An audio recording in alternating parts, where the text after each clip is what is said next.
আগামীকাল আইন অমান্যের ডাক দিয়েছে বিজেপি যুব মোর্চা। এরই সঙ্গে এসপি অফিস ঘেরাও কর্মসূচি নেওয়া হয়েছে। আর তারই আগে তড়িঘড়ি সিসিটিভিতে মুড়ে ফেলা হলো পুলিশ দপ্তর চত্বর। এইরকমই ঘটনা পশ্চিম মেদিনীপুর জেলার জেলা শহরে। আর জানিয়ে রাজনৈতিক কটাক্ষ পাল্টা কটাক্ষ। প্রসঙ্গক্রমে বলা যায়, আগামীকাল বিজেপির যুব মোর্চার আইন অমান্য এবং সেই সঙ্গে পুলিশ সুপার দপ্তর ঘেরাওয়ের ডাক দিয়েছে মূলত বেশ কিছু দাবি দেওয়ার ভিত্তিতে। সেই দাবি দাওয়াগুলি হলো রাজ্য জুড়ে অন্যায়, অপশাসন, পুলিশের অত্যাচার, বিজেপি কর্মীদের মিথ্যে মামলায় ফাঁসানো এবং মেদিনীপুর পুলিশ সুপারের তোলাবাজির অভিযোগ তুলে এই আইন অমান্য আন্দোলন, যে আন্দোলনের নেতৃত্ব দেবার কথা রয়েছে বিজেপির সর্বভারতীয় নেতা দিলীপ ঘোষের। এরই সঙ্গে কয়েক হাজার বিজেপি যুব মোর্চা কর্মী এই আন্দোলনে অংশ নেবে বলে সূত্র অনুযায়ী খবর। আর সেই পরিপ্রেক্ষিতেই এবার কঠোর হাতে দমন, সেই সঙ্গে এই আইন অমান্যর ঘটনায় যাতে কোনো রকম অপ্রীতিকর পরিস্থিতি না তৈরি হয়, সেই জন্য তড়িঘড়ি সিসিটিভি লাগাতে তৎপর হলো মেদিনীপুরের পুলিশ প্রশাসন। এদিন দেখা গেল পুলিশ সুপারের বাংলো থেকে পুলিশ সুপার দপ্তর এলাকায় তড়িঘড়ি সিসিটিভি লাগাতে একের পর এক সোজা এবং উল্টো দিক দুমুখ করেই লাগানো হচ্ছে।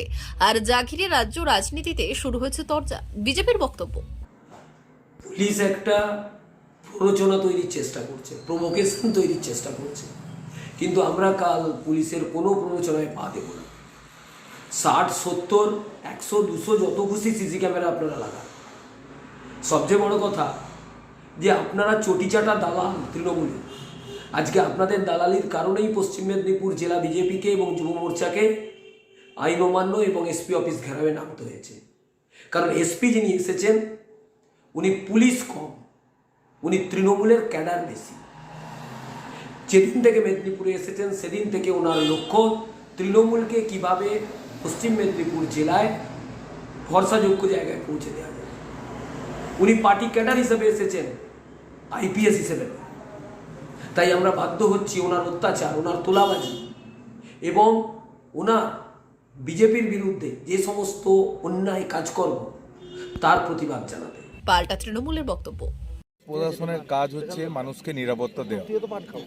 ফলে কালকে বিজেপির যে এসপি অফিস ঘেরাও অভিযান আছে, সেখানে বিজেপির যে নেতা সিসিটিভি ক্যামেরা কেন রাখা হয়েছে, কারণ বিজেপি কোনো পার্টি নয়, ওটা বিজেপিটা দুষ্কৃতীদের দ্বারা ভরা।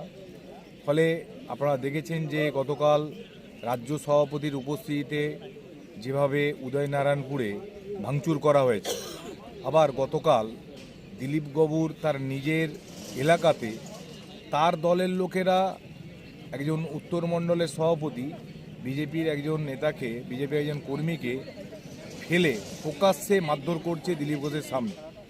ফলে এরকম পরিস্থিতিতে পুলিশ বাধ্য যে সিসিটিভি ক্যামেরা লাগানোর যে প্রশ্নটা করা হচ্ছে, পুলিশ নিরাপত্তার জন্য, মানুষকে নিরাপত্তা দেওয়ার জন্য সিসিটিভি তারা লাগাতে পারে।